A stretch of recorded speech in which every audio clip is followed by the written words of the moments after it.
I don't trust Japan's numbers of infected people at all.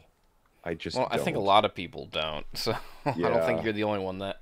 I agree with yeah. what you They're were they're saying on Twitter. It's like if one person, it's like a cockroach. If one person has it, there's at least 30 others or 10 others that probably have it. They just Yep. can't tell you. That's part of the reason. I was actually going to go hang out with Shea this weekend, but there's a scare at his local supermarket, and they've got 15 people sick up, and well, 15 recorded in Huh. Utsunomiya. So I was like, maybe not. I like that word. There was a scare. All I can picture is like some guy like screaming outside of like the store. Like, what the hell is going on? Like, ah! There's infected inside the supermarket. You cannot go in there. Yeah. Like they're standing right in front of the door and they're doing this like the whole, all business hours. Welcome, Japan. Welcome to another edition of Why Come Japan. I'm your host, Mr. Radbury, where I interview creatives inside or outside of Japan. Yeah, and today on my show is Kevin Crocker. You do voiceovers pretty professionally, right? Kinda, yeah, kinda. It's more of a hobby. It's not necessarily a serious job. I started in 2014. I started on Fiverr, and I did Fiverr until I think it was just after this Christmas, and then I stopped just because they take 20% of your revenue, Right. which is a bit much, and just yeah, Fiverr's a big clusterfuck. So Was Fiverr that's quite when I lucrative for what it was? I mean, besides them taking a it chunk out of your it paycheck. was pretty good, but the problem is they tend to favor the customer over the person who's doing the gigs.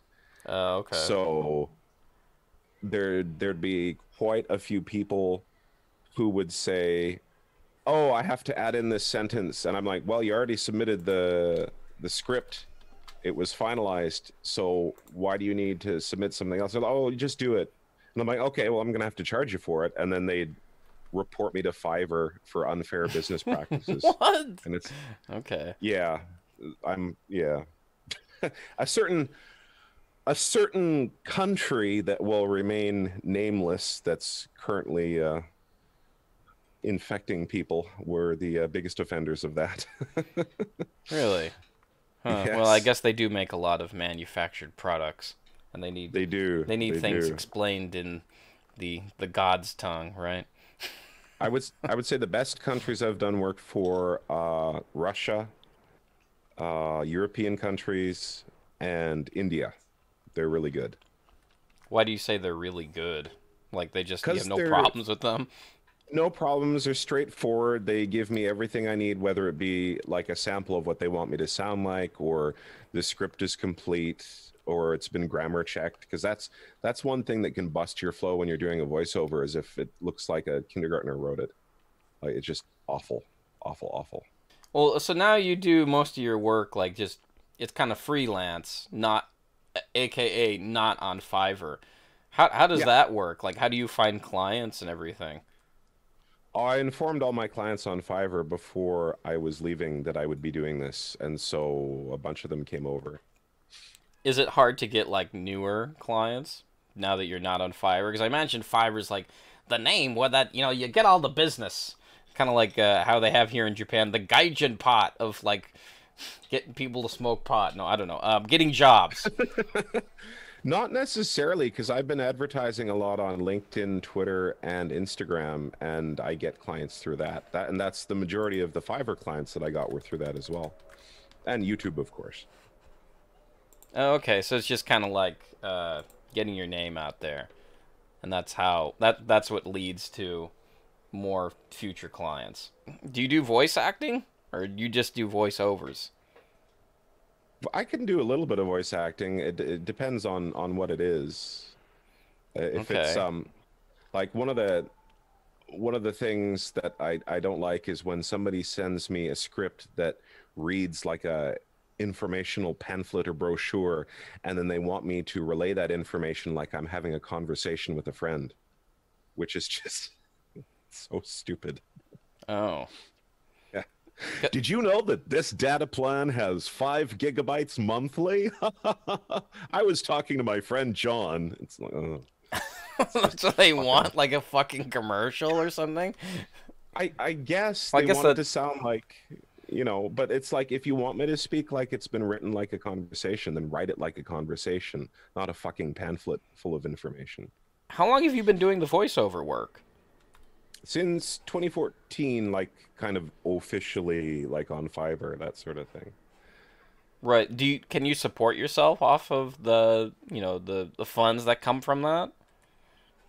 I was able to before this whole Corona business fucking hit, and now my Really? orders are down to maybe 1 or 2 a week.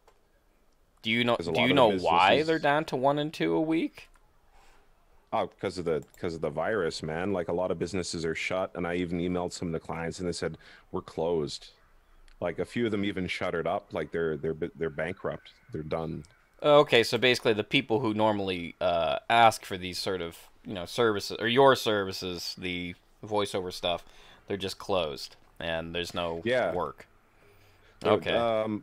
I've got a main client, Russian client. They're a multimedia company, and they still order a decent amount. Brazilian guy and another Chinese client. But that's about it. Like some of the other ones, like I said, they went bankrupt or they're just not doing business right now. So yeah, that boned me pretty good. Well, because I've heard like, well, even with this podcasting stuff, I noticed my numbers have been going down as well because most people who listen to podcasts, they listen like as they're commuting, so my listens have been Me down as too. well. Yeah, that's what I usually do for podcasts as well as I take them in the car with me or for a walk or wherever. So you get a lot of money through these voiceovers. How much do you normally charge for them? Like it's like per Um, word, right? I do a lot less than what you'd actually get if you're going through one of the big companies and stuff. But it's $5 for 50 words, and then there's commercial rights and broadcast rights depending on the usage of it. So it's inexpensive. It's Okay. So definitely inexpensive. have you ever had anybody rip you off for it? No, no, because I control uh the payment so nobody does it, and for first time customers they always have to pay up front. So for somebody who like let's say I want to do voice acting stuff, where would you recommend getting my start? Would it be like on Fiverr or just doing it by myself or first finding I I clients or I'd say Fiverr until you get the hang of it, and until you realize what's needed, what's involved, what's necessary. It's a good place to start. It's definitely a good place to start, and it will get you exposure. But then once you've got all that exposure, then you can go out on your own. That would seems you to ever be a good way of return to doing it. Fiverr? No, fuck no, no. They're not taking 20%. Fuck them, because they take 20%. Then PayPal takes a little bit, and then when you dump it down to your bank, they take a little bit. So I'd rather just have PayPal take their fees, and that's it, and the bank, and that's it.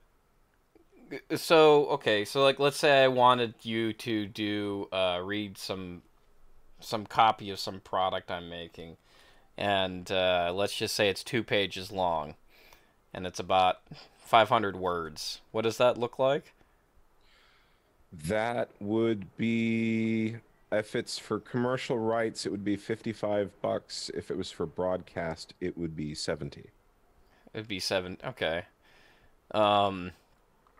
Okay, so let's say it's for a broadcast. It's 17, and then you get all the fees deducted. Then how much do you get? I mean, this is the math Oh, show. you mean Why come you why you come talking Japan math? you talking Fiverr or how I'm doing it now? I'm back on Fiverr, just so I have like a picture of like what that looks like in my bank account. I mean, what you saw all the time, like God damn, that's all I got. That made you say Well, that. 20% of $70, whatever that is, because I suck dick at math as well. So let's say you knock off $15 from that, maybe. Hmm. That's a conservative estimate. So that's what you're left with. Which, and again, like I said, I treat this more like a hobby. I don't take it too seriously. Hmm. So I do a good job when I do it, but I'm not looking out there for, thousands and thousands of dollars. I just want to help pay for stuff or like buy a video game or something like that, like just minor shit. Right. I'm just trying to figure out like what is it that made you say like shit, I can't do this anymore. Like what number made you say that? I'm just curious because like I'm sure there's a number for me and like I can't keep doing this. I gotta like move off of Fiverr. It wasn't so much the money, it was just the stress of dealing with some customers who wanted too much for what they were paying for, or they would tell you one thing and then say, "Oh no, that's not what we want. We want this," and you have to do the whole read again, despite the sample that they sent. Just kind of this back and forth with them and just it being kind of frustrating dealing with them and that's what kind of just the straw that broke the camel's back that made you want to move off of Fiverr, pretty Oh, much. completely. And like Fiverr has your back like half of the time, not even all of the time. And like, what are they doing to earn that 20%? They're doing nothing. So I didn't see any reason to pay them to do nothing. It just seemed pointless, futile. Okay, so let me fast rewind here a bit. So you're originally from Canada, and since the show's called "Why Come Japan," I guess I gotta ask, why come Japan, Kevin? Because it was close to Korea. Oh, okay, so you first came to Korea.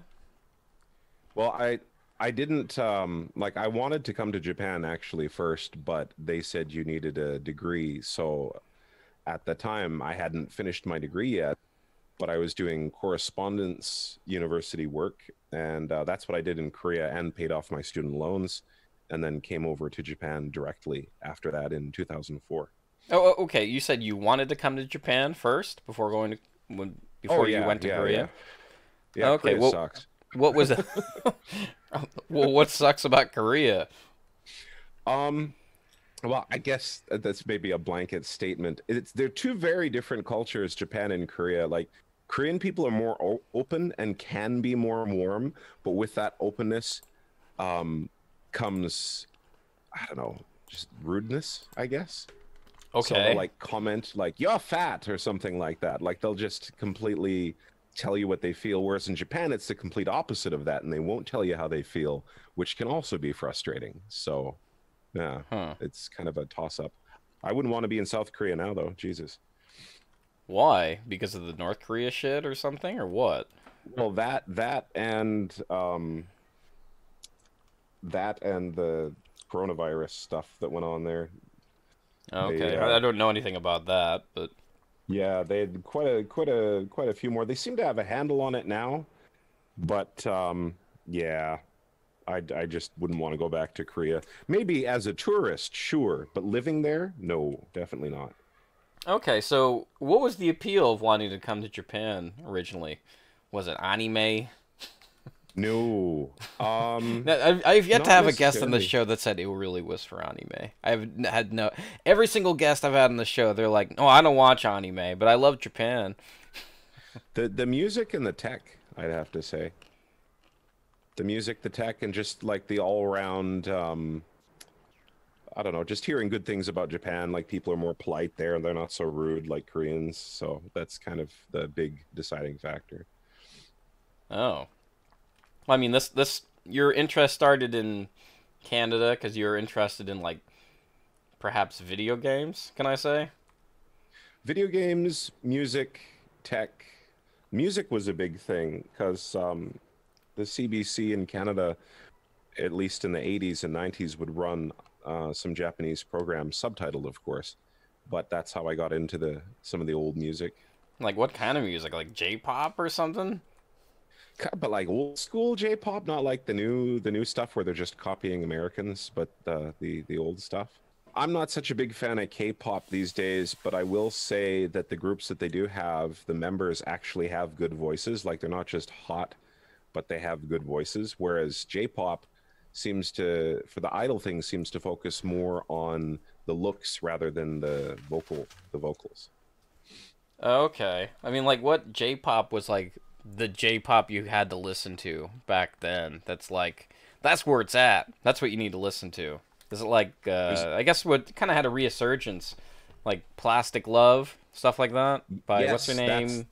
Maria Madia something. Takeuchi, I think, or Yeah. Takeuchi, something like that. Yeah, yeah, yeah.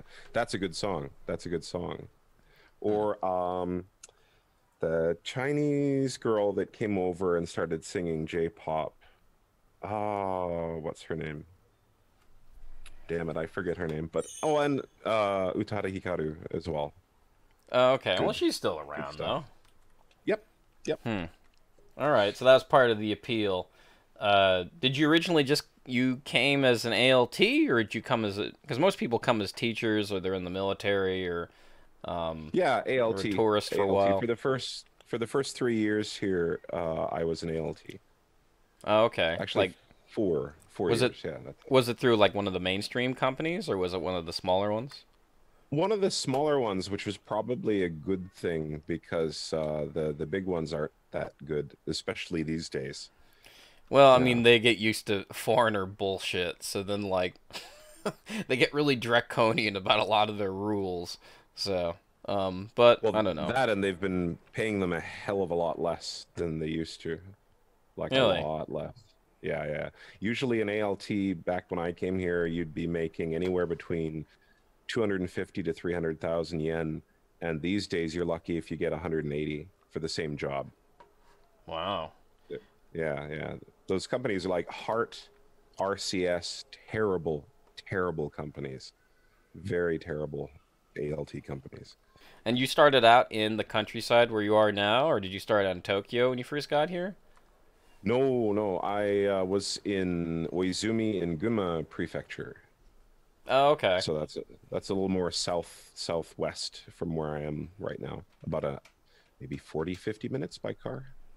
Oh, I see. And you just kind of really never had any desire to go back to Canada. Where are you from in Canada? Not to say that Canada's a bad place by using that voice, but Oh no, no. From Kelowna, British Columbia. oh, okay. So it's east of Vancouver. Oh, okay. So one thing I wanted to ask was, it seems like you've been on YouTube for a while. Like, how long have you been making content for YouTube? Because like I tried searching your name on like the normal YouTube search function, and like your interview with the 2.5 Oyajis, Victor and Hiko Simon comes up, of course. Yeah, yeah, yeah. So I mean, how long have you been making content? Since 2011, Oh, okay. over a couple of various channels. I see. And are they still up? Can I go watch them like right now? Dude, Like, I wish I had the backups of those. I honestly don't. I have been looking everywhere trying to find people who might have them. And yeah, I'm gonna have to look for them because it's the four. I did 4 seasons of them. Shea actually has a couple of, I think 1 or 2 episodes of it on his channel. I should The probably ones that introduce he who was in. Shea is. Shea is Lone Star under the Rising Sun podcast. I think he still uses that name. It should be in the chat right now under the alias of Completely Forked Gaming. Uh, and he's always been a major fan of yours, and he's always had you on his.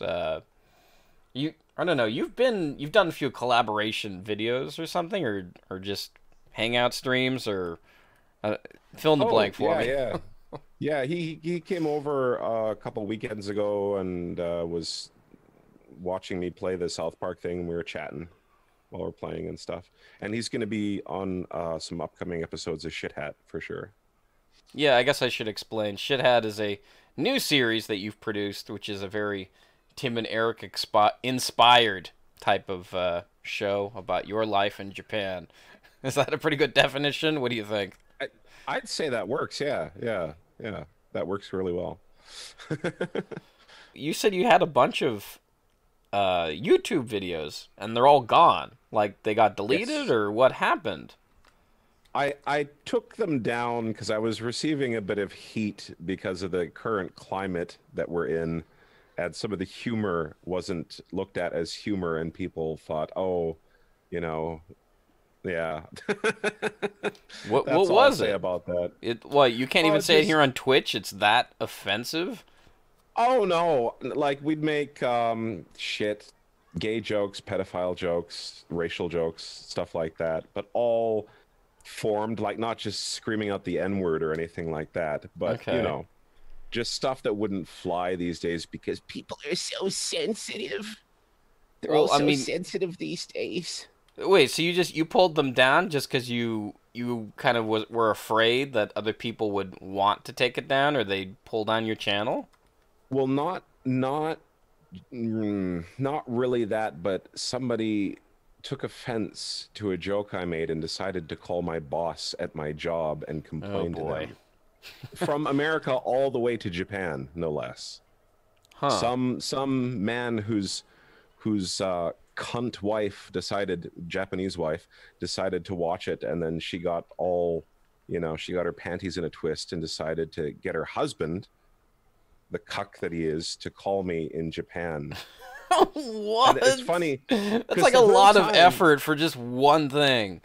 well, right? Because the whole time he's going off on me and swearing and saying all sorts of shit, and I'm just talking to him like, "Well, sir, that's called acting, and that's not really who I am. It's a character. It's a caricature of me." And I'm like, trying to explain this to him, and he's like, "Well, you shouldn't say those types of things. God damn it, you motherfucker!" Like just going off, and I'm just sitting there calmly talking to him, like, "Dude, come on." You gonna go up to another like a Hollywood actor and say, "Oh, I don't like the bad guy you played in this movie. You must be exactly like this person." It's like it's a character. It's a fucking character. Okay. And Yeah. they had to take time out of their day. Like, out of all the things they probably could have been doing with their life, they decide, nope, I gotta destroy this guy on the internet. Well, That's and the God only knows thing how they much that do? What? God knows how much that cost too to phone from California because I know where he lives. I doxed him. I know where he lives. Okay, well, I guess fighting fire with fire, right?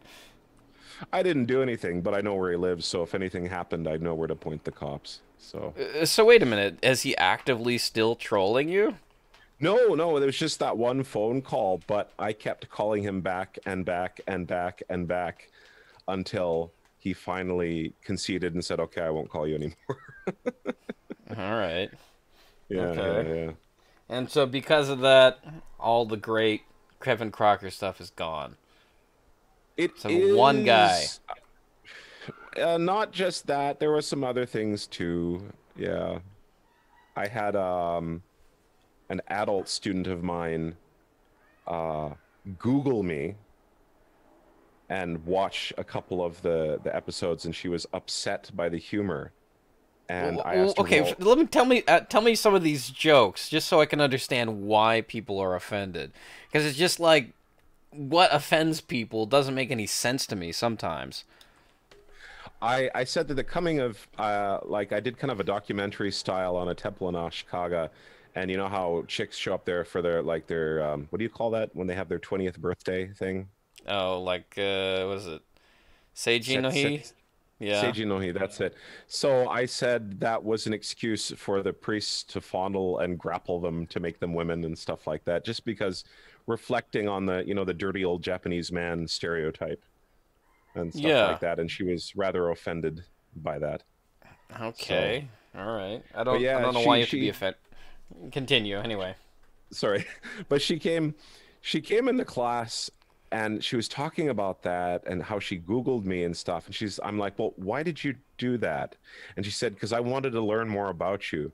And I'm like, I'm here. Why not just ask me questions? That's not me. That's on Hmm. YouTube. Well, I guess this is why you have a different name when you have an online persona, I guess. Because it's like I Luckily, really like Kevin Sensei. I want to learn more about him. It's like he said what? You know that kind of shit. All right. luckily, I had told the boss about the series and showed her a couple episodes, and Oh she laughed a bit. no. No, no, she laughed. She Okay, laughed. she She thought it said, was funny. All right. "Yeah, Well, it's yeah," good because that she she had a goes, sense of humor. well, yeah, yeah, yeah. Because she said, well, I understand, like, it's kind of guys type of humor. It's not for me, but I appreciate the work you put into it, so it's fine. Don't worry about it. Right. Yeah. Well, I mean, when it comes to comedy, I kind of agree with what Philip DeFranco says. is that, you know, when you're doing comedy, you have to find something that works with, you know, you as a comic. And you're going to have a bunch of stuff fail. And eventually you're going to have to get a bunch of material that you find out that works. So, I don't know. It'll come back though. It'll come back. Some All right, of those okay. skits. Yeah, if I can get a hold of some of the episodes, I might chop out some of the skits and include them in Shithat as like, you know, classic skits or something like that. Okay. Were these quite popular, or was just kind of just something like kind of an average amount of views, like what this show gets? On my old channel, what was the channel name? I think it was just KCIJ series or ESL Kevin, one of the two. Shea says the food fuck segments were the best. Yeah. I had about 4,000 subscribers at that time. That's pretty good. That's pretty good. Quite a few views. I did some tech review stuff too that got quite a bunch of views on it as well. Right. But I've changed channels over the years just for various reasons. So I don't have so many subscribers at the moment. Oh, if you're watching, youtube.com/Kevin Crocker. Please subscribe and hit that bell. There you go. There's the plug. Great. Now we can end the show. Goodbye, everybody. Yay! Yeah. Yeah, I guess one more thing I wanted to talk about, I guess before we do quote unquote end the show. Sorry. No. All right, so you've been making a lot of these episodes, or you made a lot of these episodes and you pulled them down because of somebody complaining on the internet. Did you take a little bit of a break after that?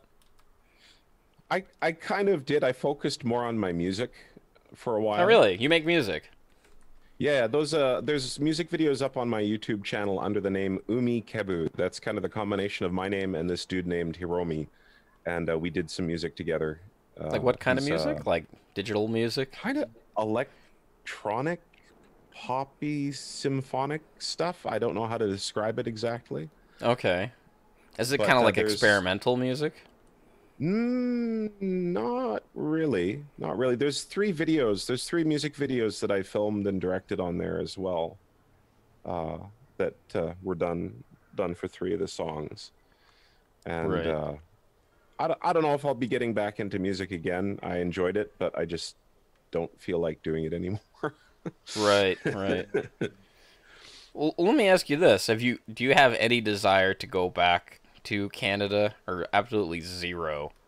Oh, fuck no. Everybody's like I mentioned my dad before, he died when I was 18, prostate cancer. My mom died in 2011. So Wow. there's absolutely no reason to go back home because there's nobody left. Like both my grandparents on my mom's side are dead, and most of the relatives on my dad's side are Christian. So that's another big story. Oh. Yeah. So Like real puritanical type of Christians or something? Oh, hell yeah, dude. I didn't have a TV until I was in like junior high school. I had to get all the media I got from going over to friends' houses and shit. Oh, that's terrible. Okay. Right? So, all right. So I've kind of gone in the exact opposite direction of all of that now. Anything you want to say before we go? Not really, just look forward in the next couple of weeks to another Shithat episode as soon as I get together with Shea and we do some skits up. And So you're going to be doing skits with Shea? Yes. Oh, okay. Yes, definitely. And of course, subscribe, hit that bell, youtube.com/Kevin Crocker. I do gaming stuff. I don't know if you're into video games, but I live stream for a couple hours a day. You should at least come for the voice. The voice is... You should do an ASMR channel. You ever thought about that? No, I hate that shit. You hate that shit? Come on. I mean, like, sometimes it's kind of fun. You don't think any of it's fun? No? Put your mouth up close to the microphone and make seductive voices. I mean, like, okay, let me give an example. KCIJ. I like that. Like, stuff like, you're listening to Kevin Crocker live on the internet. So, now I'm going to read for you Moby Dick, Chapter 1. Call me Ishmael. A Catholic priest is slowly fingering your bottom. What do you do next? Does it all have to be perverted? I mean, Probably. okay. All right. Next time on this show is Ramey Michaels. We will talk about his new book, Orange is the New Black, or something. Orange of the Moon. I don't know. I'm probably going to give him a lot of shit, because this is the third time he's been on this goddamn show. And he always keeps asking to be on the show. Rad, we can be on your show. I'm like, it's fine. It's great. I mean, like, he's a creator, and he's doing what I can't do. He's writing books. He's getting them published. I don't know if they're self-published. I guess I probably should ask him about that. I think they're self-published. And we'll talk about that. So, until then, I'm Radri, and... I'm Kevin. And, hey, Kevin. Yes. Jesus, man.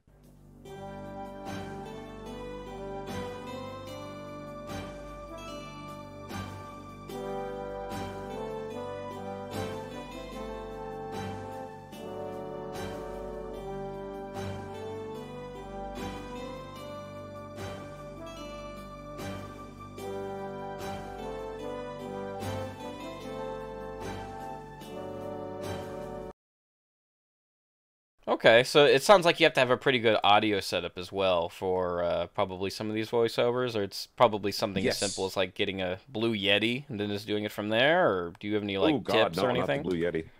No? Thing's no, that's not a good microphone.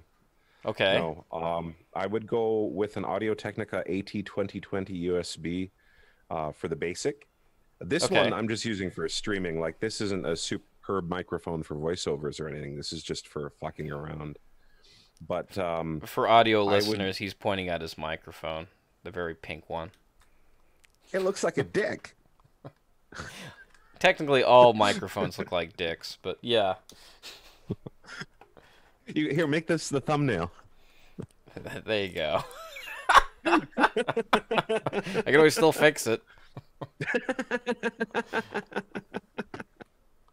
That's what, especially on YouTube nowadays, they always want you to make like these fucking jumpy ass thumbnails or like these fucking like, oh no, dicks, like faces, like, and they like have to something have their like that or mouths open. something.